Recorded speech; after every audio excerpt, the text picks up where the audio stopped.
Alors, tu nous avances le... Voilà, le PowerPoint. Oui. Voilà. Bien, bah bonjour, bonjour à tous et à toutes plutôt, puisque j'ai l'impression qu'il n'y a que des jeunes femmes. Donc, concernant la transformation de la formation, donc ça avance sûrement et selon le calendrier qui a été prévu par le gouvernement très en avant de la réforme, hein, puisque le gouvernement a remis le document d'orientation partenaires sociaux en novembre, rappelez-vous. Les partenaires sociaux étaient censés travailler sur ce document, ce qu'ils ont fait plus ou moins de bonne volonté, puisque les dés étaient déjà quelque part un peu jetés.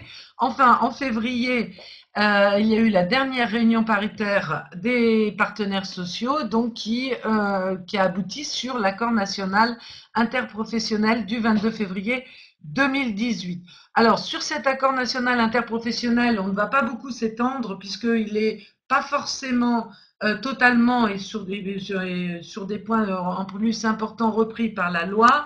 Donc, on va simplement, nous, on fera le grand saut de passer directement au projet de loi, l'ANI ne servant en fait pas à grand-chose. On verra que suite à cet accord national interprofessionnel, notre ministre donc du Travail, Muriel Pénicaud, n'a pas été très satisfaite du retour de cet accord. Elle a souligné qu'il y avait un certain nombre de dispositions qui allaient dans le bon sens, mais pas toutes.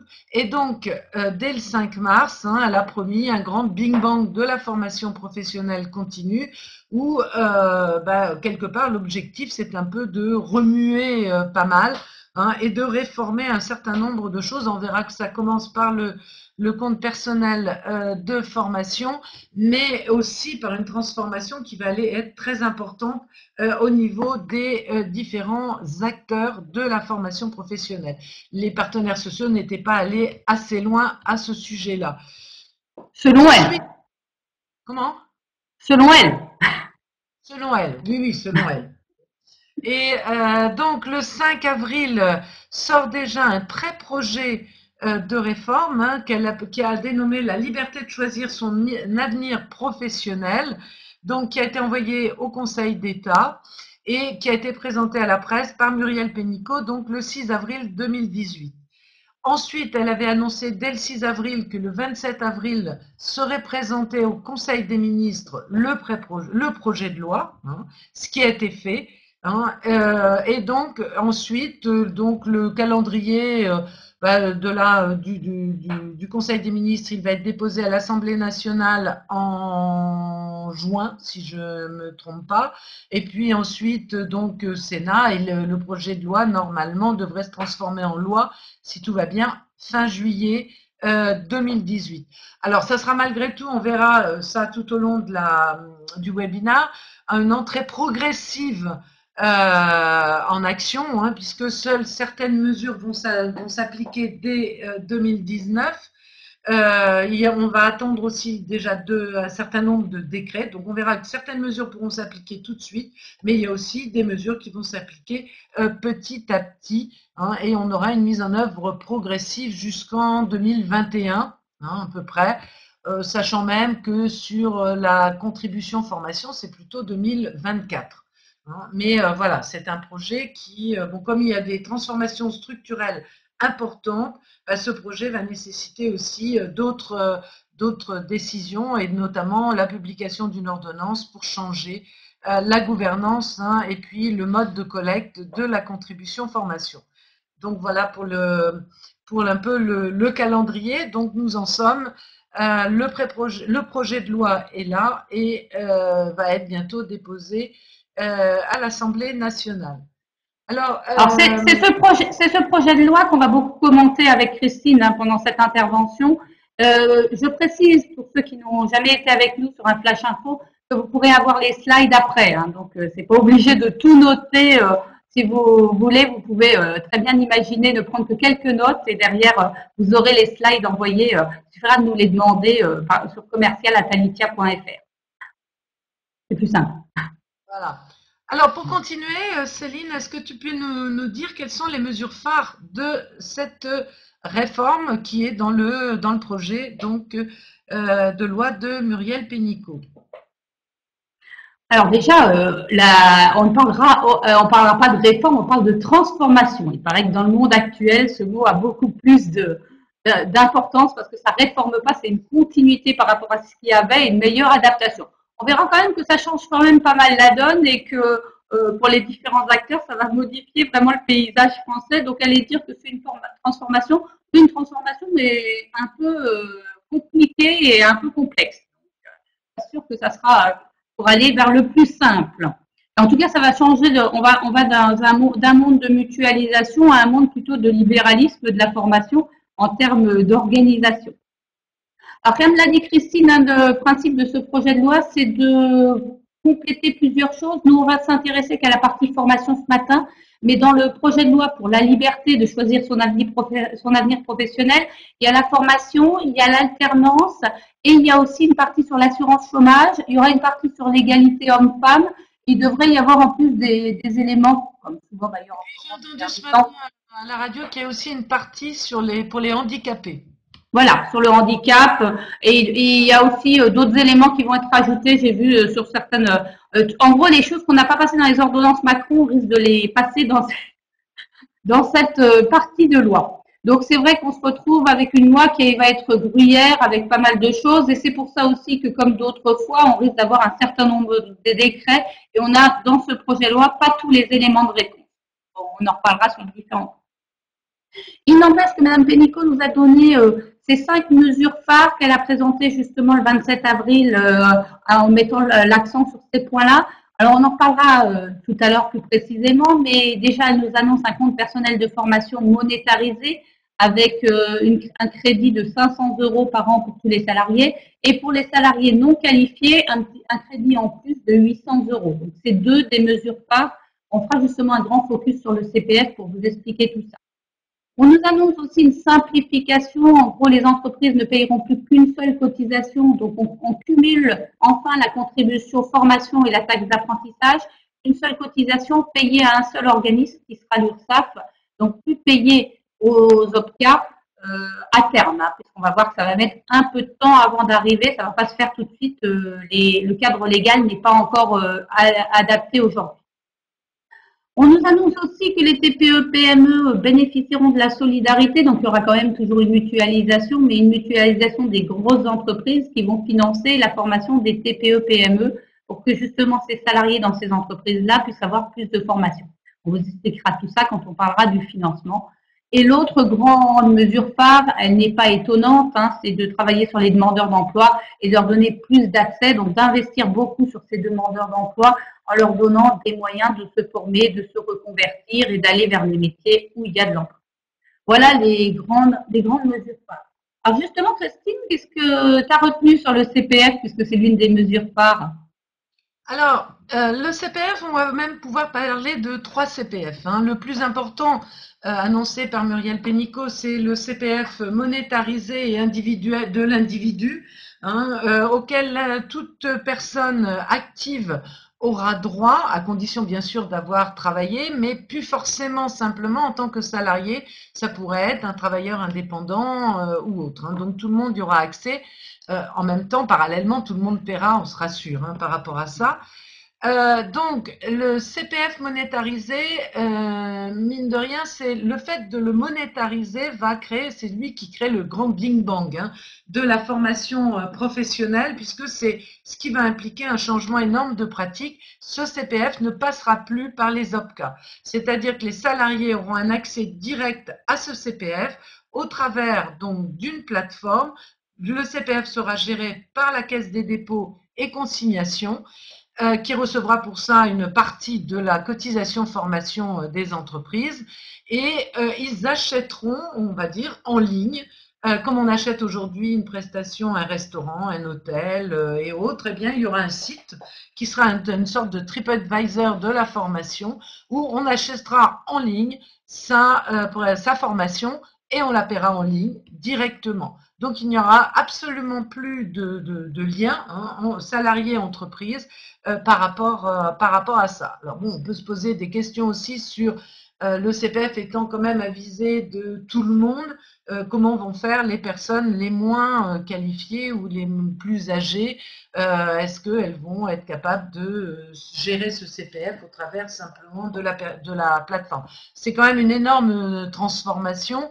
Et c'est pour ça que ça va se mettre en place quand même, à mon sens, un tout petit peu. Il va falloir attendre 1 an ou 2 à peu près pour que tout ça soit complètement en place. Mais la ministre va assez loin puisqu'elle dit même que on pourra mettre un avis sur cette plateforme et comme on peut mettre un avis, cet hôtel m'a plu, le personnel était charmant. Donc pour les organismes de formation, ça va être aussi une énorme transformation. Après, dans les formations éligibles au CPF, alors, le projet de loi, il reliste les formations éligibles. Une grande nouveauté, il n'y a plus de liste. Mais attention, le CPF n'est pas ouvert à n'importe quelle action de formation.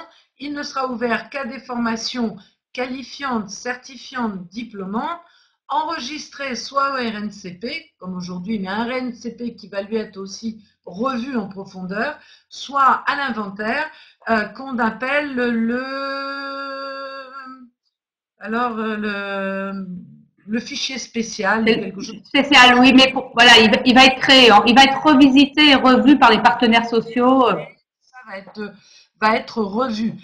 Donc, c'est pas la porte ouverte pour qu'un salarié puisse se dire, bah, tiens, j'ai envie de me faire une petite formation, je sais pas, la prise de parole en public de 2 jours. Non, il faudra quand même que cette formation se trouve dans l'un ou l'autre de nos deux fichiers. Hein. Et donc, ça nécessitera aussi de la part des prestataires de formation, ben, on le verra, d'être certifiés pour pouvoir vendre des formations éligibles au CPF, puisque tout ce qui sera financé par des fonds mutualisés obligera les prestataires de formation à continuer à être certifiés. Alors, les deux d'ailleurs, les deux, je t'arrête juste, mais à être certifiés en qualité en tant que prestataire et à certifier leur formation au RNCP ou à l'inventaire pour les vendre. Tout à fait raison, hein, parce que ça sera toute une procédure qui continuera à être mise en place pour ces formations. Alors, à côté de ces formations, donc soit RNCP, soit ex-inventaire, on aura aussi la VAE, on aura le bilan de compétences. Alors, la VAE, je vous rappelle, n'existait pas avant dans le cadre du CPF. On avait l'accompagnement VAE. Maintenant, on ramène la VAE. Alors, on le verra aussi. Pourquoi? Parce que la période de pro étant supprimée, la VAE ne pourra plus se faire en période de pro. Elle pourra se faire au travers du CPF. Après, le bilan de compétences, le permis de conduire, et puis les formations à la création d'entreprises et aussi les formations dans le cadre du CEC. Donc ça existait déjà, c'est ce qui avait été rajouté à partir de 2017. Ça sera maintenu dans le cadre du CPF. Donc ça va être le premier CPF qui, quelque part, sera le plus important. Chaque salarié aura donc 500 € annuels. S'il attend 10 ans, il aura à sa disposition 5 000 € ou 8 000 € si c'est un salarié qui n'a pas le niveau 5. Et avec ça, il pourra acheter une prestation et des abondements aussi dans le cadre du CPF continuent à être prévus si jamais le salarié n'a pas à sa disposition la somme totale. Donc ça, c'est un peu le premier CPF monétarisé. Après, on a là-dessus, le projet de loi est relativement très rapide, il passe très rapidement là-dessus. C'est un peu une construction, un peu, je ne vais pas dire de l'esprit, mais enfin disons qu'on imagine que ça sera possible. On n'a pas pour l'instant énormément de précisions là-dessus. C'est ce qu'on appelle le CPF co-construit entre employeurs et salariés.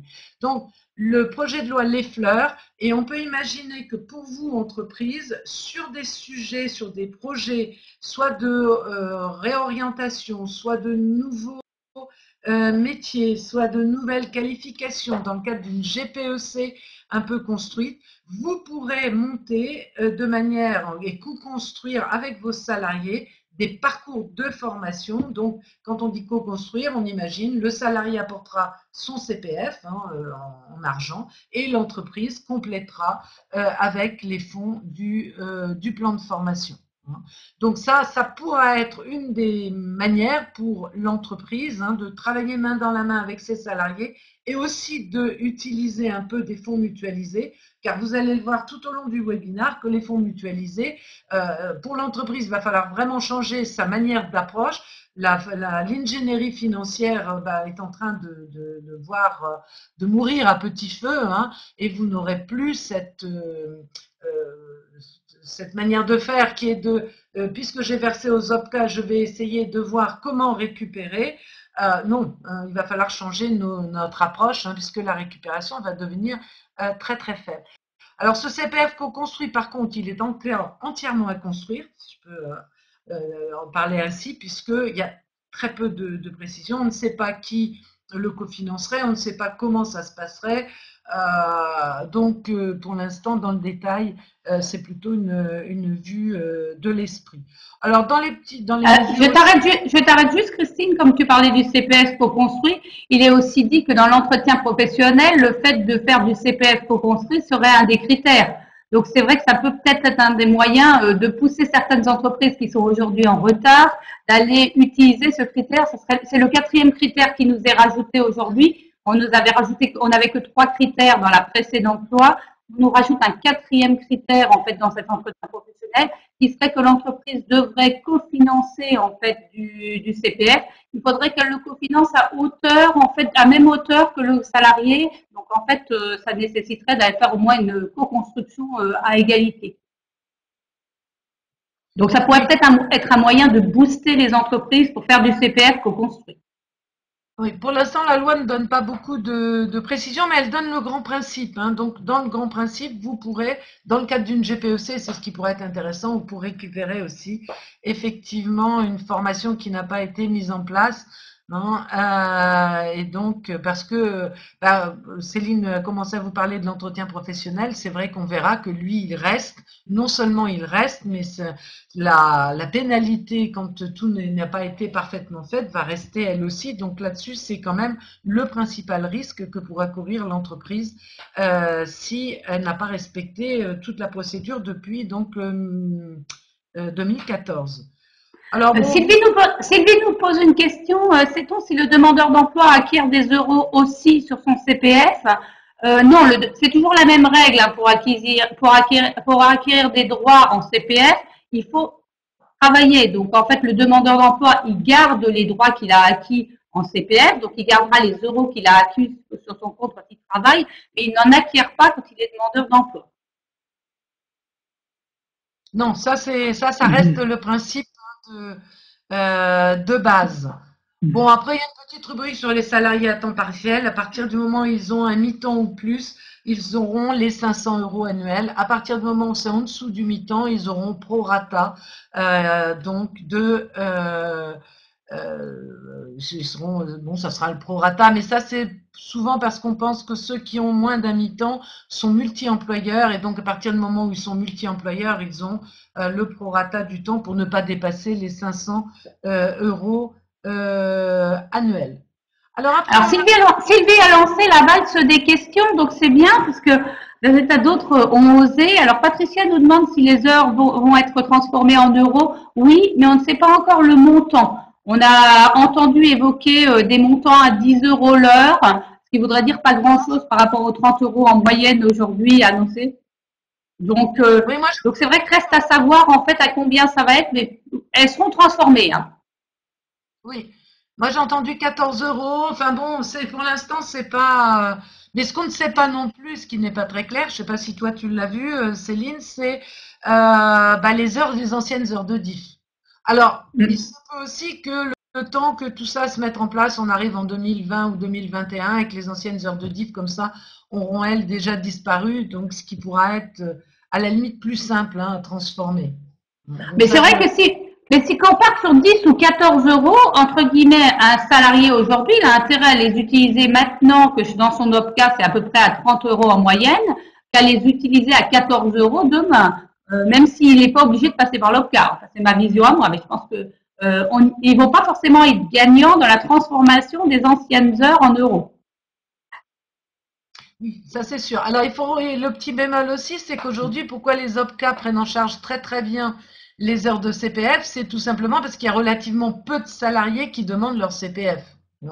Donc voilà, c'est l'offre et la demande, mais là, le CPF monétarisé, effectivement, même si peu de salariés le demandent, à mon avis, il restera quand même à 500 euros. Il n'y aura plus cette possibilité d'abonder comme le font les OPCA, aujourd'hui. Avec la période de professionnalisation, par exemple. Jusqu'à présent, on utilisait l'abondement par la période. Comme elle n'existera plus, ce ne sera pas possible. Donc, Sandrine, vous avez raison de faire passer le message en interne, d'aller dire en tant que responsable formation à vos salariés d'utiliser actuellement et cette année en 2018 leur CPF plutôt que d'attendre 2019 que ça soit monétarisé. À mon avis, ce sera plus là que les chances sont actuellement. On va répondre à la question de Gwendoline aussi. La demande d'absence sur temps de travail est-elle non rémunérée? Alors attends, pour l'instant, on va pas parler tout de suite. Je te passe la parole, Céline, concernant le 3e CPF, qui est ce qu'on appelle le CPF de transition. Et c'est là où éventuellement il y aura peut-être besoin d'une autorisation d'absence. Oui, parce qu'en fait, sur le CPF en entreprise, sur du CPF en entreprise, si c'est dans le temps de travail, le temps de travail, il sera payé par l'entreprise. Donc là, la question ne se pose pas. Si c'est du hors temps de travail en CPF, normalement, en fait, il n'y a rien de payé. C'est le salarié qui derrière, finance son hors temps de travail. Le seul moment où il pourra y avoir rémunération, c'est éventuellement si c'est un CPF de transition. Donc, le CPF de transition, il signe la fin du CIF. Congé individuel de formation, on annonce sa mort. En gros, fin 2018, on devrait avoir les dernières autorisations, le 31 décembre 2018, les derniers CIF gérés. Et ces CIF continueront à être gérés par les fonds GESIF, mais qui à terme devraient disparaître. Il est carrément annoncé qu'ils géreront les derniers CIF annoncés en 2018, mais qu'après les fonds GESIF disparaîtront ou seront modifiés pour devenir autre chose, pour devenir notamment peut-être des instances de conseil en évolution professionnelle. Donc là aussi, même message, ceux qui veulent mettre en place un CIF, qu'ils se dépêchent. Oui, c'est mois de juin pour le démarrer avant la fin de l'année. Parce qu'on imagine quand même, parce qu'il est annoncé, alors c'est là-dessus qu'on a le moins d'informations dans le projet de loi. Il y aura nécessité de décret sur le CPF de transition parce qu'on sait qu'il va exister, on sait qu'il sera géré par les paritaires, on sait qu'il y a obligation, si on veut faire un CPF de transition, qu'il soit validé, qu'il y ait un suivi dans le cadre du conseil en évolution professionnelle. Mais pour le conseil en évolution professionnelle, il va y avoir un cahier des charges qui va être redéfini, donc un nouveau cahier des charges, où on expliquera quel est le rôle du conseil en évolution professionnelle. Il va y avoir des appels d'offres pour décider qui seront les CEP. Vous voyez, oui, comme le dit Sandrine, ça m'étonnerait que les CEP nouvelle version soient prêts dès 2019. Il va falloir un peu de temps pour que ça se mette en place. Il faudra qu'on décide comment on passe devant le CEP et s'il y a normalement, et il devrait y avoir normalement une nouvelle, quand même encore le maintien d'une commission paritaire pour décider s'il y a CPF de transition. Et ce sera cette commission qui décidera justement de savoir si on donne une prise en charge sur des fonds mutualisés pour financer le reste des frais pédagogiques, mais il y aura utilisation automatiquement de tous les droits acquis en CPF. Aujourd'hui, le salarié a le droit de les donner ou pas lorsqu'il fait un CIF. Demain, de façon automatique, il utilise ce qu'il a dans son CPF. Et après, on peut éventuellement rajouter en fait des sous financés pour payer les frais pédagogiques et des sous pour financer une rémunération minimale. Donc, on imagine en entendant ça quand même que des financements d'un MBA en totalité avec le financement du salaire, ça n'existera plus beaucoup, ça n'existait déjà pas beaucoup aujourd'hui, il y avait au moins une prise en charge assez importante. Aujourd'hui, demain, ça sera quasiment infaisable. Donc là, on sait qu'il va y avoir énormément de changements et oui, Christine a raison, pour faire un CIF, il vaut mieux le demander cette année pour avoir des financements sur une formation de 15 000 € avec le financement d'une grosse partie de la rémunération et le maintien de la rémunération, ça risque de changer. Par contre, il devrait toujours y avoir, parce que c'est inscrit dans la LI et le projet de loi dit qu'en fait le CPF de transition reprendrait ce qu'avaient choisi les paritaires. Normalement, il devrait y avoir toujours une autorisation d'absence auprès de l'employeur qui devrait prendre à peu près les mêmes règles en fait que ce qu'on avait pour le CIF. Donc il y a quand même des choses du CIF qui resteront pour le CPF de transition. Je pense que la commission, elle fonctionnera à peu près pareil, donc on aura à peu près les mêmes règles. On va avoir de l'ancienneté, enfin, ils indiquent qu'un décret va préciser les conditions d'ancienneté, les délais pour faire tout ça. Et alors, ce qui est pas encore très clair, ça va être la procédure de financement. On sait normalement que c'est les OPCA, nouvelles formules, qui financeront ce CPF de transition avec de l'argent qui leur sera transféré par la Caisse des dépôts et consignations. Donc voilà, c'est pour l'instant, c'est encore en balbutiement, on va dire ça comme ça. Hein.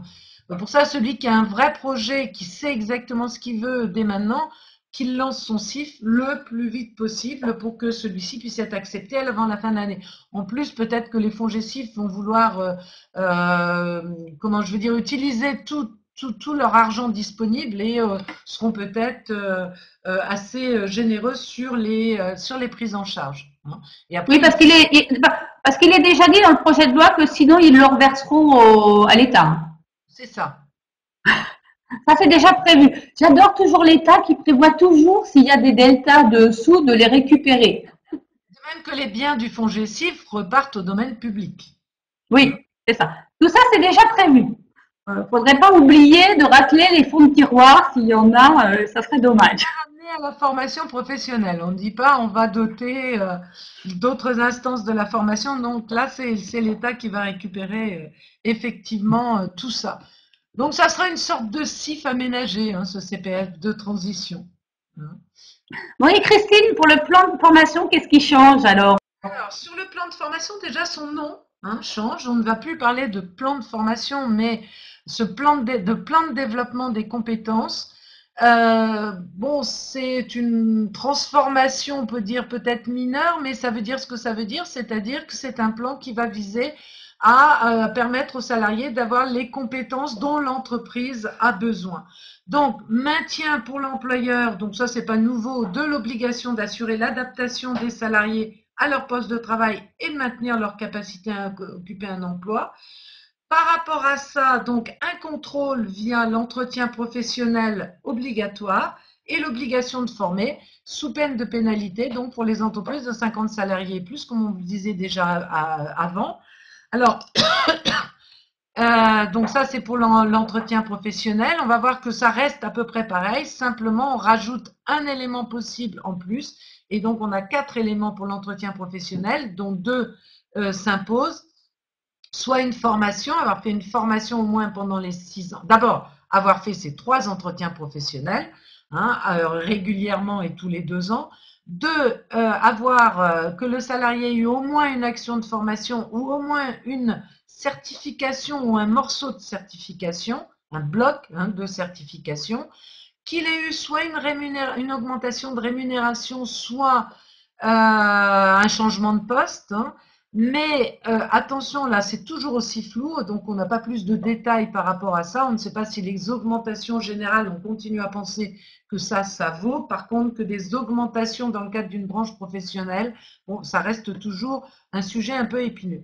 Et en 4e point, ce que vous disiez Céline tout à l'heure, c'est-à-dire que l'employeur peut avoir tout simplement proposé, alors moi j'ai beaucoup retenu, je suis allée voir 3 fois, proposer un abondement du CPF à son salarié. Après, si ce salarié accepte, eh bien tant mieux. S'il n'accepte pas, malgré tout, l'employeur aura, enfin c'est comme ça que je l'interprète, hein, aura rempli son obligation. D'accord? Alors après, par rapport au plan, donc fin de la catégorisation des actions de formation. Alors certains vont diront, bon moi je la faisais déjà pas, donc ça va pas me changer grand-chose. D'autres diront, bah si, nous on avait quand même les partenaires sociaux qui étaient là, catégorie 1, catégorie 2, et puis je m'engage dès que je classais une action dans la catégorie 2, donc ça c'est simple, il n'y en a plus. Et donc, il y a plus non plus la fameuse obligation de faire l'écrit pour la catégorie 2 quand c'est du développement de compétences. Ça, heureusement, ça a disparu. Ça a disparu, hein. Donc il n'y aura pas non plus de pénalité, à mon avis, si les écrits n'ont pas été faits dans les années précédentes. D'accord? Et alors, par contre, ce qui est intéressant, c'est que maintenant, on fait une classification d'actions selon que ce sont des actions obligatoire pour l'entreprise, obligatoire dans le cadre soit de l'entreprise elle-même, au niveau de ses métiers, donc de ses obligations en termes de sécurité, en termes de normes, en termes d'obligations métiers spécifiques, obligatoire en termes de branches, et à partir de là, donc il y aura un bloc action obligatoire et action non obligatoire, c'est-à-dire adaptation, enfin c'est obligatoire d'une certaine manière, mais ce n'est pas ce qui est classé dans les actions obligatoires. Et pour ces actions obligatoires, l'employeur pourra proposer ou mettre en place avec l'accord de son salarié les actions obligatoires seront obligatoirement, excusez-moi, sur le temps de travail. Par contre, les autres actions pourront en partie être réalisées hors temps de travail sur la base d'un accord de branche ou d'entreprise qui fixerait les conditions ou, à défaut, s'il n'y a pas d'accord de branche ou d'entreprise, à hauteur maximum de 30 heures par an et par salarié. Donc ça, c'est une nouvelle utilisation possible du code du hors temps de travail, avec une petite chose, le hors temps de travail à partir de maintenant ne sera plus financé par l'allocation formation. Donc existe aussi l'allocation formation. L'allocation déjà disparu. On aura mis 2 réformes pour la faire partir. Voilà, pour la faire partir. On l'a d'abord fait partir du CPF et maintenant on l'a fait partir du plan. Alors ça, moi j'y vois aussi une porte ouverte quand vous mettez en place des formations e-learning pour vos salariés, vous savez, avec toujours cette histoire, qu'est-ce qui se passe quand ils font à la maison sur temps de travail, hors temps de travail. Bon, c'est une manière de dire, bon, bah, cette action de formation, bah, vous la faites hors temps de travail, vous la faites quand vous voulez, quand vous êtes chez vous. Du coup, c'est un module de 30 heures, on ne va pas au-delà et à partir de là, on n'est plus en infraction. Hein, et on n'a plus non plus à regarder si on doit leur verser ou pas l'allocation formation. Donc voilà pour les principales modifications donc, du plan de formation qui sont quand même assez importantes. Mais je le rappelle, tout ce qui est formation obligatoire, hein, comme c'est écrit dans le projet de loi, dans le cadre du code d'un accord d'entreprise, dans le cadre d'un accord de branche, dans le cadre d'un métier d'entreprise, à cause d'une norme, toutes ces actions, ou à cause de la sécurité, sont obligatoirement sur le temps de travail. Alors, il y a Sandrine qui nous pose une question. L'abondement du CPF concerne-t-il un projet spécifique pour le collaborateur? Non, ça pourrait être un projet qu'il a dit dans son entretien professionnel et donc sur lequel l'employeur abonde. Ça peut être aussi une formation qui est liée à sa reconversion et éventuellement justement à sa progression professionnelle. Non, c'est pas précisé. Il n'est pas précisé qu'on doit être sur un projet spécifique. Par contre, j'imagine que ça sera... on pourrait imaginer que ça sera du CPF abondé en anglais. Hein. Oui. Mais à partir du moment où il y a un projet commun employeur-salarié, hein, les deux pourront être possibles. Ça peut être aussi un projet de GPEC, un projet de reconversion, un projet de qualification de certaines populations à qui on va proposer. Et je pense que dans ce CPF cofinancé, il y aura une part très importante côté entreprise de propositions aussi d'abondement, voire peut-être de demande d'un salarié pour que son CPF aussi soit abondé dans le cadre de projets. Donc là, il faudra que l'entreprise voit. Il faut essayer d'attendre un petit peu si ça sera un petit peu mieux défini que ça l'est dans le projet de loi. Donc voilà, en 2019, eh bien, ce qui change, c'est que vous n'allez plus avoir que, pour un salarié, n'aura plus que 3 modalités de départ en formation. Donc, on revient un petit peu à ce qu'il y avait dans les années 1970, au départ de la formation professionnelle continue. Un salarié se formait soit à l'initiative de son employeur dans le cadre du plan de formation, soit à l'initiative du salarié. À l'époque, c'était dans le cadre du CIF. Aujourd'hui, c'est dans le cadre du compte personnel de formation. Exit la période de professionnalisation, exit le congé individuel de formation, même s'il est un tout petit peu gardé dans le cadre du CPF de transition. Hein. On garde quand même les principales tendances. Mais à mon avis, il sera plus réduit, il y en aura moins, il sera probablement peut-être un peu moins financé, il sera très lié à un changement de métier. Hein. Ce ne sera pas simplement, je vous rappelle, le CIF, c'était dans certains cas pour faire ce qu'on voulait. Et on n'exigeait pas forcément un projet professionnel hyper construit. Hein, ça pouvait être un envie pour le salarié de faire une pause. Hein. Bon, là, ça sera plus du tout le cas. Le CPF de transition, ça sera essentiellement et uniquement pour changer de métier. Et puis, Et pour aller vers des métiers où il y a de l'emploi. tout à fait, et pas pour n'importe quel métier. Non. Donc, Et puis le dernier point, c'est l'alternance. Alors ça, c'est un changement quand même très profond parce que jusqu'à présent, l'alternance n'était reliée à la formation professionnelle continue qu'au travers du contrat de professionnalisation qui était financé par la formation continue. Et l'apprentissage, on n'en parlait pas en formation continue puisqu'on disait c'est une mesure de la formation initiale. Il est financé par une taxe qu'on appelait la taxe d'apprentissage. Aujourd'hui, on change tout et l'alternance globale devient une mesure de la formation professionnelle continue. Donc, le contrat d'apprentissage demeure, le contrat de professionnalisation demeure, mais les deux font partie maintenant.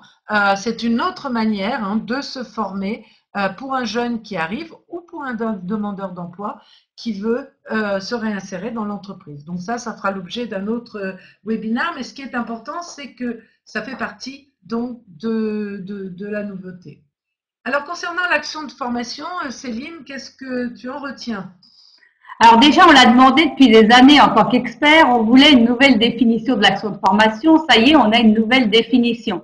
Elle est épurée d'ailleurs par rapport à l'accord national interprofessionnel et épurée par rapport aux premières versions qui avaient pu être annoncées. Finalement, elle est relativement simple et ça permet justement d'être peut-être de plus simplifier la vision.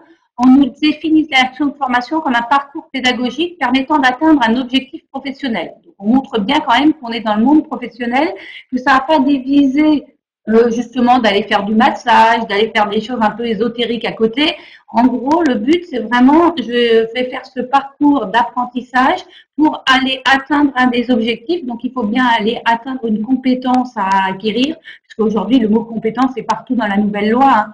On parle aujourd'hui des opérateurs de compétences pour les OPCA, on parle du plan de développement des compétences, on va avoir France compétences pour gérer le système. Vous voyez qu'en fait, on va vers le développement des compétences et l'action de formation, elle est là pour développer les compétences. Alors, ce qui est amusant, c'est que ça n'avait pas été repris dans cette nouvelle définition. Là, on ira vers un objectif professionnel. Je pense que c'était bien pour marquer justement que c'est pas fait pour faire un cadeau, que c'est pas fait pour aller vers des choses qui ont des visées personnelles, mais qu'on est vraiment dans l'acquisition de compétences et dans cet objectif. Alors, on s'est aussi donné la possibilité de faire ou en présentiel, ou en distance, ou un mixte. Donc, en fait, on intègre vraiment le digital dans la définition elle-même et le législateur a ouvert vraiment la porte pour dire qu'on pouvait faire le tout, ou du présentiel, ou du mixte, ou du digital. On ouvre une autre porte et là, je pense qu'on attendra des décrets sur la situation, la formation de mise en situation de travail. Vous savez que c'est aujourd'hui un projet qui est développé. Et aussi sur le digital. Oui, on aura aussi des décrets sur le digital. Mais sur la mise en situation de travail, c'est vrai qu'on sait qu'aujourd'hui, il y a des expériences menées, que de plus en plus, on voudrait aller vers ce type de formation, mais tout en les cadrant quand même pour pas que ça soit du travail déguisé. Donc, en fait, on voit bien que ce soit des actions de formation et pas des choses où on essayerait de refaire passer du travail en mode de formation. Christine vous l'a dit, on simplifie très clairement la typologie des actions. Aujourd'hui, on pourra, dans le cadre d'un plan de développement des compétences, mettre des actions de formation, des bilans de compétences, des VAE et des actions d'apprentissage. Les actions d'apprentissage étant liées au contrat d'apprentissage ou au contrat justement de professionnalisation. Donc, ça simplifie un peu tout le champ. Vous voyez que finalement, tout simplifie, que ce soit les dispositifs, on en fait disparaître pas mal, les dispositifs de financement, on fait disparaître le CIF, la période.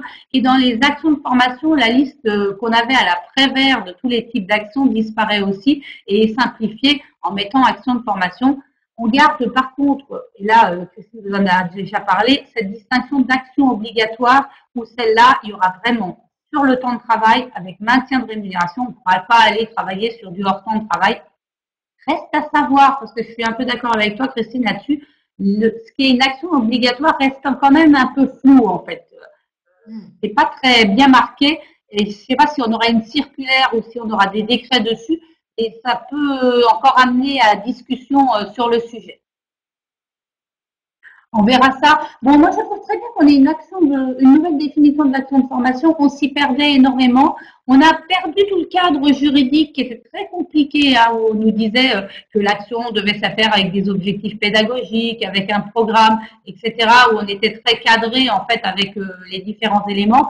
Là, on voit qu'on est sur une action plus généraliste, avec regardant toujours la visée. Donc, c'est assez intéressant. Et on voit que finalement, ça va ouvrir le champ à de nouvelles formes de formation. On peut imaginer que justement ce qu'on n'appelait pas de la formation aujourd'hui, par exemple à des ateliers de co-développement ou des choses comme ça, pourrait intégrer justement maintenant une action de formation puisque ça a un objectif professionnel.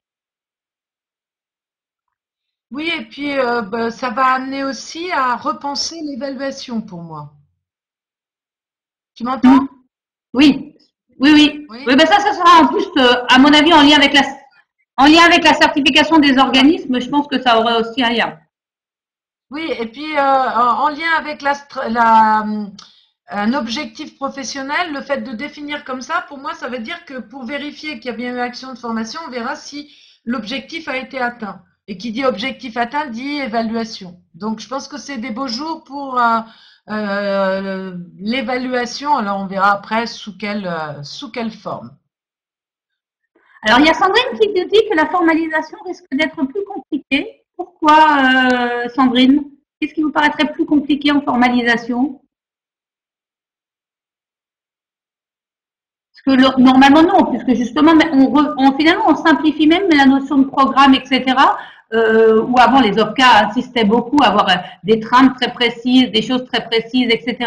Donc là, pas sûr que la formalisation soit émergente. Bah, ça l'était déjà beaucoup et justement, c'est pas repris. Donc non, je suis pas sûre que l'émargement, je pense qu'on va, ça m'étonnerait quand même pour supprimer l'émargement, soyons très clairs, parce que c'est un devoir de preuve de l'employeur et le devoir de preuve de l'employeur reste là. Le programme aussi, mais je pense que par contre, il y aura moins un regard extérieur, puisqu'on va déjà, par exemple, en CPF, enlever les intermédiaires. Dans le plan de formation, finalement, il n'y a plus vraiment les contrôleurs de la formation qui sont là pour la qualité et ça ne devrait plus passer par les OPCA. Donc, je pense que la formalisation elle-même de la formation va vraiment s'épurer, se simplifier et on sera plus dans est-ce que ça m'a servi à quelque chose, est-ce que ça va servir dans mon projet professionnel. Enfin, comment tu Oui, vois les choses, Christine?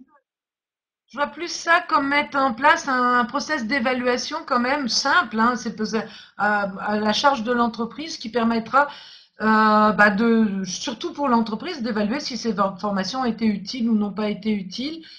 Euh, et puis, oui, moi je suis d'accord avec Céline, je pense que ça va plutôt simplifier. À terme, je pense qu'on n'aura plus besoin forcément de feuilles d'émargement, mais enfin pour l'instant, on va encore la garder. Ça sera une manière de preuve, mais a priori dans le projet de loi, hein, pour l'instant, tout n'y est pas. Il y aura des décrets, donc on ne voit pas non plus fortement le programme va devenir moins important que l'atteinte du résultat, hein. Donc avec des preuves assez simples, et puis on va le voir en termes d'obligation pour l'entreprise, eh bien, l'entreprise a une obligation, donc au travers de l'entretien professionnel et puis de son obligation d'adaptation et de maintien, mais après, elle fait ce qu'elle veut. Si elle veut pas former ses salariés, elle les forme pas, elle sera pas contrôlée, mise à part sur l'entretien professionnel et dans le cadre d'un prud'homme. Après, pour le reste, bah, l'entreprise, c'est vraiment acté, les contrôles n'existeront plus. Elle aura versé sa contribution formation, mais le plan lui appartient. Elle garde l'obligation d'adaptation au poste de travail, par contre, hein, et ça serait de l'ordre du prud'homme si elle n'avait pas respecté cette règle. Mais elle ne sera pas contrôlée par l'État ou par qui que ce soit d'autre pour savoir si elle a un plan, si son plan est correct, s'il y a assez d'argent dépensé.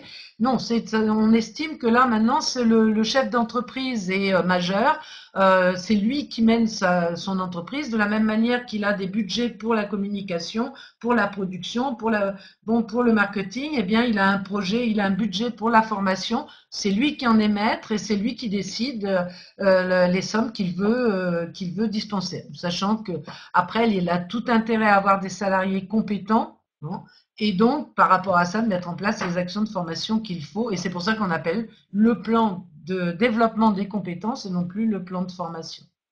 Alors, venons-en au cœur du sujet, au nerf de la guerre, au financement, parce que je pense qu'en plus, ça va nécessiter quelques explications dans les services RH, mais surtout dans les services financiers et auprès des directions, parce que ça va avoir beaucoup d'incidences financières. Alors, explique-nous un peu tout ça, Christine. Alors voilà, la partie financement, c'est le plus, on va dire, c'est le plus compliqué. Alors, ça démarre bien puisque c'est ce que vous connaissiez, hein. C'est-à-dire tout employeur concourt au développement de la formation et de l'apprentissage. Maintenant, on a rajouté l'apprentissage, hein, par le financement des actions donc définies dans le cadre du Code du travail, donc notamment des actions de formation telles que Céline vient de vous les définir. Le financement, toujours la même chose, deux modes de financement, directement par l'employeur pour son plan de formation et par ailleurs par le versement d'une contribution ou de plusieurs en fait contributions à la formation professionnelle et à l'apprentissage, mais avec un énorme changement. Cette contribution ne sera plus versée à l'OPCA, elle sera versée à l'URSSAF. Alors, à l'URSSAF ou aux caisses de sécurité sociale agricole, hein. C'est l'un ou l'autre. Ça va changer énormément le mode de collecte, puisqu'on va passer d'une collecte annuelle à une collecte en même temps que toutes les autres charges sociales, hein. Donc, ça a une cotisation sociale, et le contrôleur du versement de cette contribution va devenir l'URSSAF. Ça ne sera plus la DDTE, FP ou l'OPCA et autres. Donc, ça sera beaucoup plus rigide. Et votre contribution formation va être appelée tous les mois en même temps que toutes les autres contributions ou tous les trimestres quand c'est une plus petite entreprise. Elle sera calculée directement par l'URSSAF, et on va voir aussi que très gros changements, alors pas pour les grosses entreprises, pas pour les entreprises d'une certaine taille, mais pour tout ce qui est profession libérale, travailleurs indépendants, gérants majoritaires de SARL, c'est que la contribution ne sera plus appliquée à la masse salariale, mais aux revenus d'activité.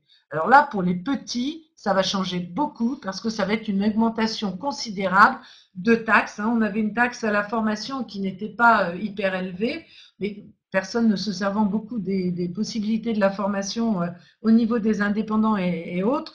Maintenant, ça va être appliqué sur la rémunération qu'ils ont obtenue sur l'année. J'aime autant vous dire, c'est une taxe qui va être multipliée par, j'imagine, entre 2 1 ou et 3. 10. Ouais. Oui, moi je vois même jusque 5, hein. Ouais. Et aller très très vite. Bon. Alors après, la collecte, c'est ce qui va être quand même le plus simple pour l'entreprise, hein. Mais comme disait Céline, donc vos services payent, hein, ou, sociaux, hein, donc vont devoir être informés puisque c'est eux. Alors eux, ils vont peut-être pas, ils vont simplement avoir à déclarer cette nouvelle cotisation en Ben, plus. les services, les contrôleurs de gestion doivent être informés pour prévoir l'année prochaine. Oui, c'est ça. Pour tout ce qui est contrôle de gestion de l'année prochaine. Donc, il faut très vite aller voir les DAF pour les tenir au courant. Alors en même temps, il va y avoir une période transitoire. Pourquoi? Parce que juridiquement parlant, l'État ne peut pas tout simplement dire c'est plus les OPCA qui vont faire la collecte, c'est l'URSSAF.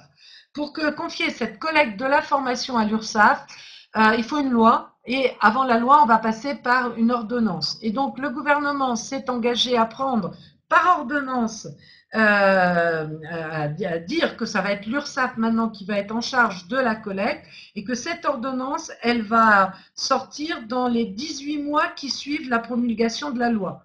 Donc le gouvernement se laisse quand même 18 mois. Ce qui veut dire que pour moi, l'année 2019, c'est pas l'URSSAF qui va collecter encore la taxe formation, on va être dans une transition. Donc là, je ne sais pas trop comment, ce sera peut-être les OPCA qui vont continuer. Dans le texte, il laisse entendre que ce sera les OPCO, parce que ça sera plus les OPCA, ce sera les OPCO, les opérateurs de compétences, qui derrière devraient gérer la période de transition. Alors après cette collecte, eh bien, on a 3 tranches d'entreprises, comme vous le voyez. Les entreprises de moins de 11 salariés. Alors ça, je vous ai donné la taxe prévue pour 2024. On vous a fait grâce de la période transitoire où ça change tous les 2 ans. Mais il faut savoir que vous aurez des taux différents entre 2019 et 2024 avec des taux qui vont changer tous les 2 ans. 2019 étant une année mixte, comme on le verra après. Alors, en 2024, juste Christine, je t'arrête juste pour le but de que ça change, c'est pour que pour les TPE et les PME, les taux diminuent, alors que pour les grandes, ça reste à l'identique. oui, celle des plus de 250 reste à l'identique. Et les autres, ça diminue, mais avant de diminuer, ça augmente, ce qui est Oui. assez paradoxal, mais enfin bon, c'est comme ça. Donc 0,99 pour les entreprises de moins de 11, 1,48 pour les 11 à 250. Alors, on ne sait pas pourquoi, on a enlevé les 300, on a remis les 250. Et pour les plus de 250, le 1,60%. Alors, vous allez dire, alors attention, ce n'est pas une augmentation systématique. Pourquoi cette collecte de l'URSSAF, cette nouvelle cotisation comprend la formation continue, 1%, et la taxe d'apprentissage, 0,68%. Donc vous allez dire, bah oui, tiens, donc on nous baisse. Non, on vous baisse pas vraiment, puisqu'on va voir qu'il y a, à côté de ça, il y a d'autres contributions. Il y a notamment la contribution additionnelle pour le développement des formations initiales de 0,08%. Alors, si vous faites le calcul après entre 1,60 et 0,08%, on retombe sur notre 1,68%. Ça, c'est la contribution. Avant, ça faisait partie du quota. D'accord? Et le quota, donc, ça faisait partie donc, du quota. Hein, et ce quota vous permet de... C'est ce qui finance toutes les écoles hors cours, toutes les écoles qui ne sont pas CFA Voilà, en fait. tout à fait.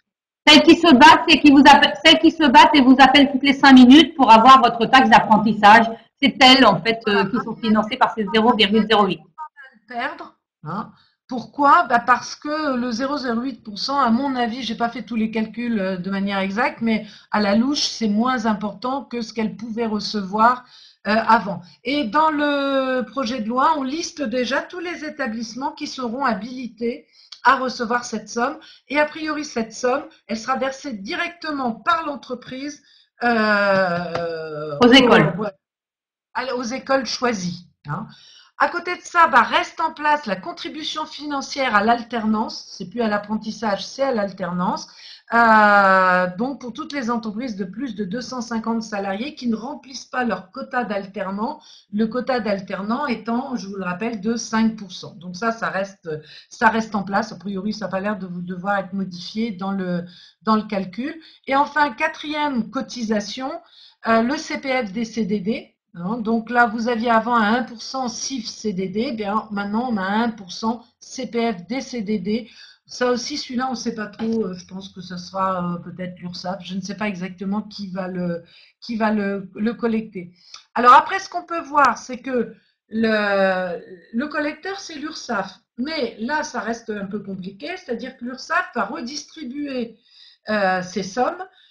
D'une part, à France Compétences, qui est la nouvelle instance qui remplace 3 anciennes instances que sont le FPSPP, le FPSPP et les le CREFOP, troisième. les CREFOP. Non, le CNEFOP. Oui, le CNEFOP, le CNEFOP le COPAREF et le COPANEF. Et voilà, le COPANEF.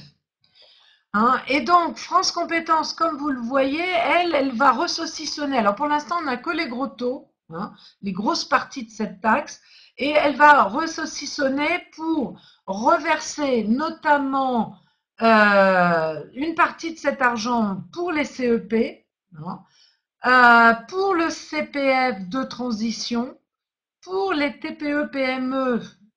Donc ça sera reversé probablement, pas le CEP, mais le CPF de transition, TPE-PME.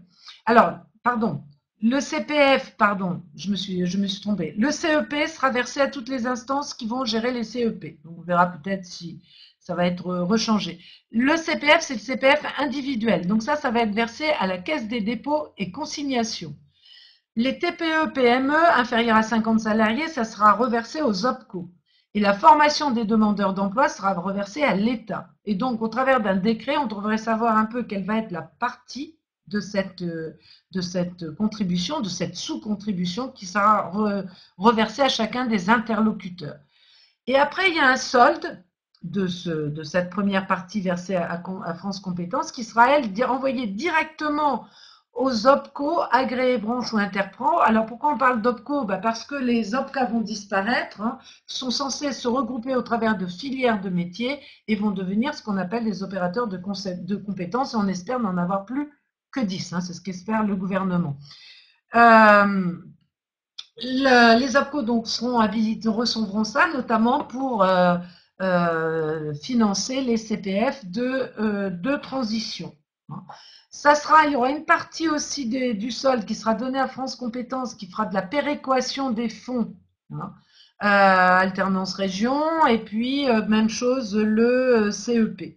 Enfin, pour l'instant, le circuit de financement, comme vous le voyez, il n'est pas encore très linéaire, hein, et il est assez compliqué. Et je vous rappelle, à chaque fois qu'il y a des interlocuteurs différents, et qu'on reverse de l'un à l'autre, il y a en général des petites sommes qui se perdent en cours de route, hein, pour financer les gens qui s'occupent de répartir ou de répartir les taxes.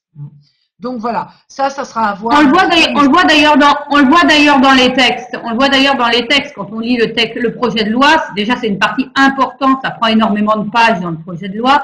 Et puis en plus, on voit que tous les tuyaux n'ont peut-être pas été totalement prévus et qu'il y aura des aménagements encore possibles et que ça doit être encore en discussion. Alors pour vous, ça ne changera pas grand-chose en fait, parce que vous n'aurez pas à vous occuper de tout ça, vous ne versez qu'à l'URSSAF, et après ça c'est on va dire, c'est de la cuisine interne, hein. C'est l'URSSAF qui redistribue en fonction de ce que va lui dicter le gouvernement. Je pense que ce qui est surtout important à comprendre, c'est que dans là-dedans, c'est beaucoup reversé à d'autres, mais pas à l'entreprise. Donc en fait, avant, dans ces sous-là, il y avait une partie qui était reversée, que je pouvais récupérer, et c'était le rôle du responsable formation d'aller récupérer ces financements par le biais de la période de pro, par le biais avant du DIF, maintenant du CPF. Maintenant, en gros, à part du CPF co-construit, il n'y a pas beaucoup de choses que l'entreprise va pouvoir récupérer. Éventuellement, les TPE, PME pourront peut-être éventuellement récupérer des choses, mais vous, les grandes entreprises, derrière, récupéreront assez peu de choses et finalement, à part du CPF, il n'y a pas beaucoup de choses à récupérer là-dedans. C'est une contribution, on donne des fonds et après, ça servira à différentes choses. Quand même, le CPF et l'alternance. Hein. Oui, il y a l'alternance. Au travers des contrats en alternance, parce qu'il ne faut pas oublier que cette taxe nouvelle, elle couvre pas seulement le CPF, elle couvre aussi l'alternance. Oui, oui. Mais c'est vrai que moi, j'étais dans le sujet de la formation. C'est vrai que pour un responsable formation, pour son plan, finalement, la somme de contribution, il n'y aura pas grand-chose qui pourra en sortir. Et c'est là qu'il faut l'expliquer à un DAF et à un contrôleur de gestion. C'est qu'il ne faut pas espérer refaire le jeu des tiroirs de j'ai versé tant et je récupérerai tant. Parce que je récupérerai tant existe quasiment plus. Maintenant, le budget formation, il faut aller gagner auprès du contrôleur de gestion et le DAF. Et c'est en plus de la contribution versée. Et pour moi, ça va être un grand changement. Et c'est ça la négociation à faire. Pour vous, c'est du changement quand même, parce que ça va être d'aller négocier un budget en prouvant que ce budget sert à quelque chose et non plus simplement d'avoir de l'argent disponible pour faire le plan de formation le plus gros ou le plus lourd possible, en prouvant qu'on a pu récupérer certaines sommes. Alors qu'à ça, il va falloir bien leur expliquer, parce que vous n'allez quasiment plus rien récupérer. Bon, le plan, ça sera le budget qui sera fixé par l'employeur.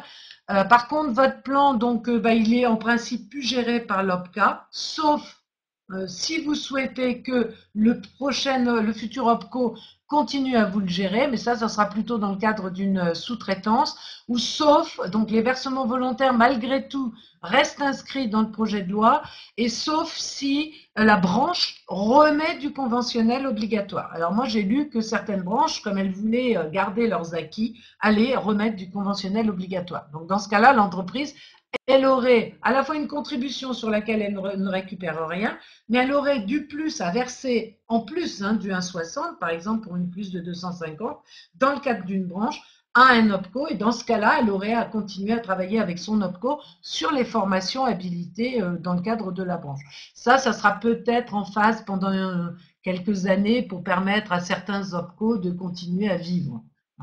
Et après, l'entreprise... Alors, Ce qui est quand même amusant, c'est qu'on avait dit que les OPCA allaient disparaître. Finalement, les OPCA ne disparaissent pas, mais deviennent des OPCO, donc résistent quand même. Ils seront moins nombreux, mais ils résistent. Et finalement, c'est les OPACIF qui vont disparaître et les OCTA. Parce que finalement, le grand perdant de l'affaire, c'est les CCI qui perdent en fait la collecte et la distribution de la taxe d'apprentissage. Et puis la gestion hein, aussi. Alors maintenant, gentiment, il est dans le projet de loi. Hein, dans le projet de loi, gentiment, on met que l'OPCO pourra éventuellement déléguer au CCI quelques fonctions dans le cadre de l'apprentissage. Alors moi, je pense que les OPCO, ils vont surtout essayer de sécuriser leur business et que, à mon avis, les CCI sont vraiment en deuxième plan. Hein. Donc la perdante, c'est quand même... ça m'étonnerait qu'ils leur donnent quoi que ce soit. À mon avis, ils ne donneront rien. Je suis tout à fait d'accord. Les grandes perdantes, comme je dis, c'est quand même... beaucoup les CCI. Alors, les CCI sont en train d'essayer de se positionner pour devenir, pour pouvoir être dans le cadre des CEP. Bon. Puisque ça va être là aussi, les cartes vont être en partie redistribuées, notamment pour les CEP de salariés. France Compétences va lancer des appels d'offres hein, pour décider qui seront les nouveaux CEP des salariés, puisque le FONGECI disparaissant, eh bien, c'est lui qui, en fait, avait mis en place les CEP pour les salariés. Donc, je ne sais pas si vous avez des questions sur ce financement qui n'est pas... je ne sais pas si tu veux faire la période transitoire ou tu veux que je continue, c'est comme tu veux. Alors, bah, je vais juste expliquer, oui, la période transitoire, mais on a déjà un peu parlé. Hein. Donc, en gros, il a été prévu quand même que ça ne se ferait pas tout de suite, mais on sait quand même que les nouvelles règles de collecte s'appliqueront déjà en 2019. Alors, en 2019, ça va être superbe. Il va y avoir double peine. C'est-à-dire que vous allez devoir payer la collecte comme vous la payez normalement au mois de, enfin, fin février, normalement, et ça continuera auprès de votre OPCA. Ça s'appellera OPCO, mais ça ne changera pas grand-chose dans le fait qu'il vous réclamera un chèque.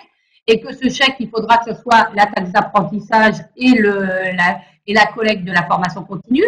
Donc ça, vous le payerez, il est dit, au mois de mars, avant le 1er mars, donc en février. Mais en plus de...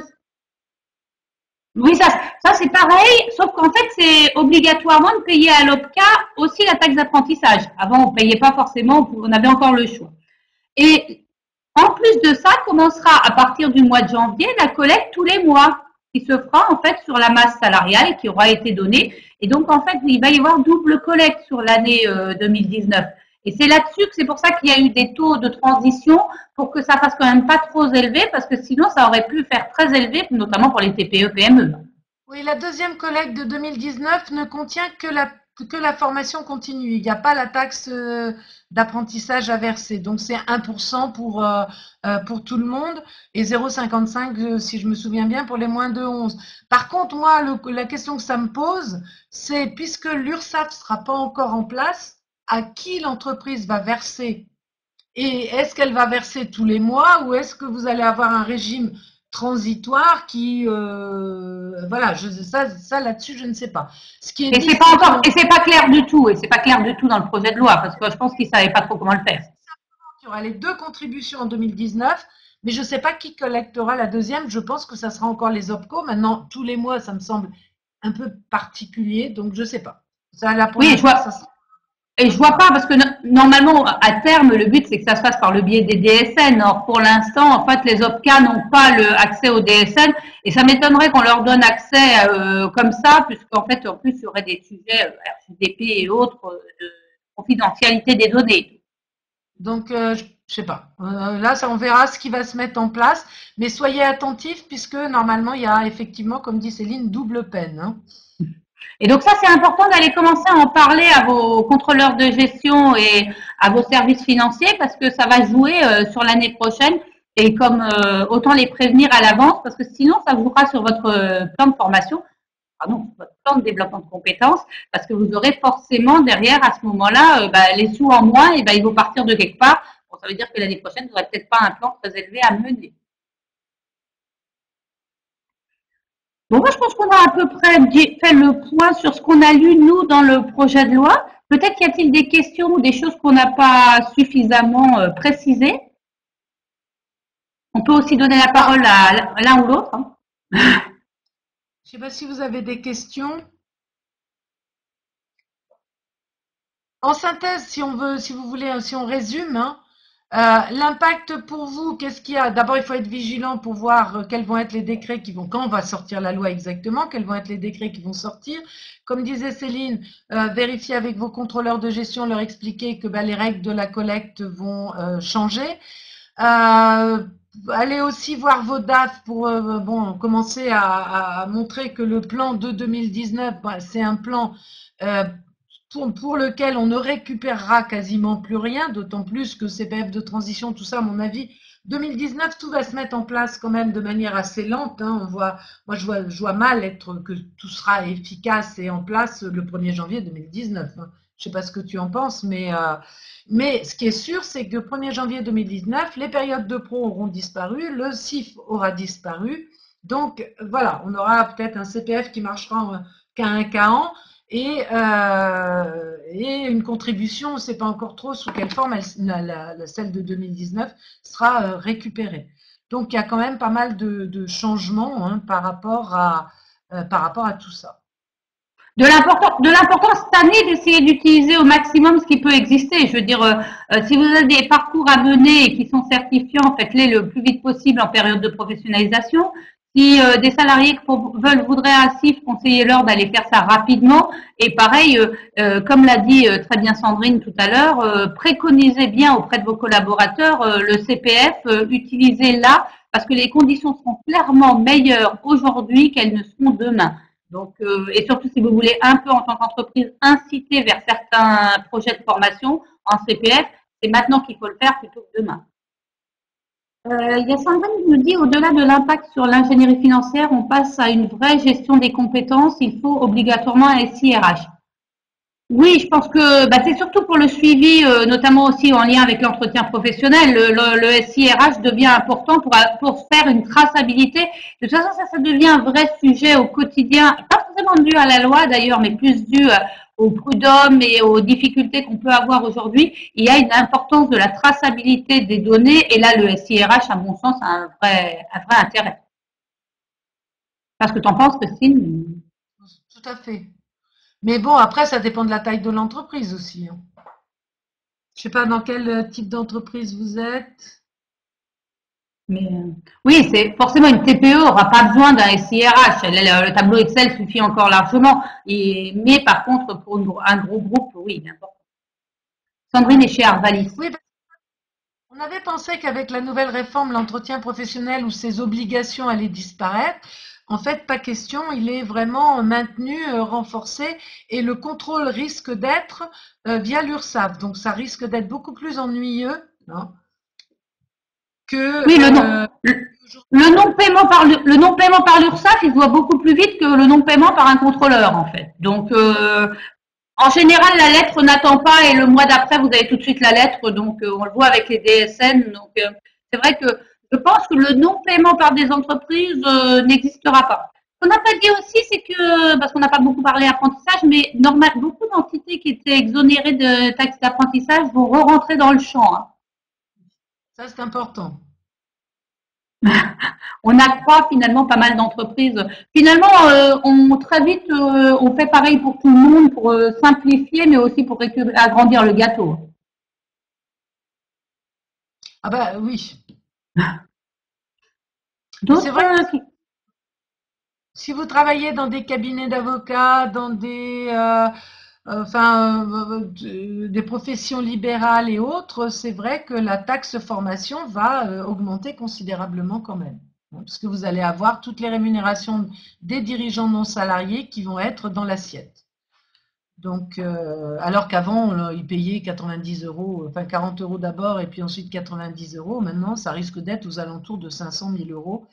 Ça peut aller assez vite en fonction des rémunérations que les personnes se servent. Tu sous-entends que les avocats gagnent bien leur vie? Bon, ça dépend, hein, ça dépend comment. Tu sous-entends que les avocats gagnent bien leur vie. Mais beaucoup de choses hein, dans les revenus d'activité. Il y a pas, c'est les dividendes que les gens se servent, c'est pas uniquement les rémunérations. Donc c'est la base, si vous voulez, du calcul. Ça aussi, il faudra le voir avec vos services paye et autres. C'est que la base de calcul de cette contribution, elle va quand même changer hein, et qu'il va falloir donc elle sera calculée différemment. Oui, et c'est un impact pour eux et ils peuvent facilement faire le calcul parce qu'il suffit de partir sur la base qu'ils ont actuellement pour aller faire le calcul. Donc, bon, ça par contre, je trouve ça bien aujourd'hui et je suis assez d'accord avec la ministre quand elle le dit. Dans une vie où maintenant on est dans le numérique et où aujourd'hui tout se fait par la DSN et rapidement, il était quand même dommage de garder un système de collecte par un autre organisme où on devait encore aller faire des déclarations et tout, alors qu'on l'envoie tous les mois à l'URSSAF et qu'il suffit de calculer un pourcentage. Donc c'est vrai que je trouve qu'on c'est bien qu'on ait fait une simplification là-dessus. C'est mon point de vue. Je trouve que autant ne pas perdre de temps en collecte et s'intéresser plus à de l'ingénierie pédagogique que de perdre des heures pour la collecte. Et ça représentait une grande partie des populations dans les OPCA et dans les OPACIF. Oui, et puis à terme, je pense que sont visés quand même fortement les OPCA qui sont priés quand même, et ça a été déjà posé en 2014, mais de se retransformer en prestataires de conseil. Et à terme, je pense que c'est ça. Vous paierez ou vous ne paierez pas en fonction de si vous avez envie ou pas. Certaines entreprises sont attachées à leurs OPCA. Bon, ben, elles n'ont qu'à continuer à travailler avec eux, mais ça deviendra un service payant. C'est-à-dire, ça c'est un versement volontaire et c'est au travers d'un versement volontaire que ça sera payant. Par contre, le fait de travailler avec son OPCA, que ce soit le plan volontaire ou le plan conventionnel, faut bien se rappeler que il faudra obligatoirement avoir un certain type de prestataires de formation qui, eux, devront être certifiés. Hein, puisque dès qu'on passera par les OPCA, oui. Donc, Sylvie nous demande de répéter. Alors, ce qui va changer, c'est que c'est l'assiette qui est différente. Alors, ce qui va changer, c'est que c'est l'assiette qui est différente. Plus la masse salariale. Vas-y, Christine. Les professions où les chefs d'entreprise n'étaient pas salariés, eh bien maintenant les rémunérations que se servent les non-salariés dans une entreprise, hein, donc c'est souvent le cas dans les professions libérales, ces rémunérations, elles rentrent dans l'assiette de calcul de la taxe. On ne parle plus de masse salariale brute à partir de 2019, on parle de revenus d'activité. Et donc, on renvoie à un article du Code de la sécurité sociale qui est très clair. Hein, et donc, le revenu d'activité, il inclut beaucoup de choses. Il inclut, ça va au-delà de la masse salariale brute. Donc là, je ne l'ai pas en tête parce que c'est quand même assez compliqué. Mais il inclut les rémunérations de gérance, en fait, notamment. Et les rémunérations d'associés. Voilà, il inclut les dividendes, il inclut les pourboires, il inclut, enfin, donc c'est quand même beaucoup plus large que la simple masse salariale brute. Alors c'est pas. Et donc le pourcentage, il sera fait sur ce montant-là, donc forcément. Alors qu'avant. Bah, prenons une TPE où le dirigeant s'est versé 100 000 euros. Avant, c'était pas pris en compte et aujourd'hui, ça l'est. Voilà, donc s'il a moins de 11 salariés, eh bien, il paiera 10 000 euros, 1000 euros. Voilà. Hein, puisqu'il paiera 0,99%. Alors qu'avant, il payait 99 euros. S'il a plus de 250 salariés, bon, bah, voilà, il se verse certainement beaucoup plus que 100 000 euros. Bon, alors 100 000 euros dans une TPE de moins de 11, c'est quand même pas forcément la norme. Hein. Non. C'était pour donner un exemple. Mais c'est pour dire quand même, attention là-dessus, c'est que c'est plus la même base. Hein. Donc ça sera plus les mêmes montants. Alors Sylvie demande si ça sera aussi pour les micro-entreprises. Oui, parce qu'il n'y a pas eu de différence faite dans les règles. Donc les règles étant les mêmes pour tout le monde. L'auto-entrepreneur, à mon avis, paiera la taxe de 0,99%. Hein, et inclut la taxe d'apprentissage. Et beaucoup d'entreprises qui n'avaient pas la taxe d'apprentissage, maintenant, comme le disait Céline, bon, ben, paieront cette taxe de 1,60, 1,48 ou 0,99. Il n'y a que l'État, les collectivités territoriales qui ne sont pas, qui n'auront pas la taxe à acquitter. Donc ça va faire un changement quand même. La base quand même au niveau financier s'élargit. La récupération sera beaucoup plus difficile. L'objectif étant qu'il y ait plus d'argent vers les demandeurs d'emploi et vers l'alternance. N'oublions pas que cette taxe sera aussi à direction de l'alternance. Bon, je pense qu'on a fait à peu près le tour. Y a-t-il d'autres questions? Sinon. Alors, je précise que si vous voulez montrer cette vidéo à d'autres personnes, parce que il y a des choses que vous voulez qu'ils entendent, n'hésitez pas. En fait, elle sera donc mise sur la chaîne YouTube d'Alitia. On pourra vous envoyer le lien éventuellement. Ça vous permet, un, de le revoir, deux, éventuellement, de faire passer le lien aux personnes qui n'auraient pas pu se rendre disponibles ou qui faisaient le pont aujourd'hui. Donc, n'hésitez pas. Et n'hésitez pas à demander à Myriam, par le biais de commercial@alitia.fr, les slides, si vous voulez en disposer. Voilà. On vous remercie en tout cas pour votre attention et puis votre participation aux questions. Et normalement, il devrait y avoir, comme on l'a fait tous les mois, un flash info qui devrait avoir lieu début juin pour vous donner les dernières avancées. Bonne fin de journée à toutes. Merci bien. Merci Céline.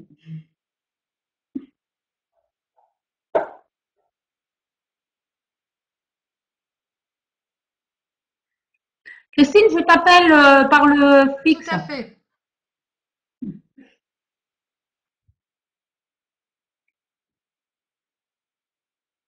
Alors, je ne sais plus comment je ferme.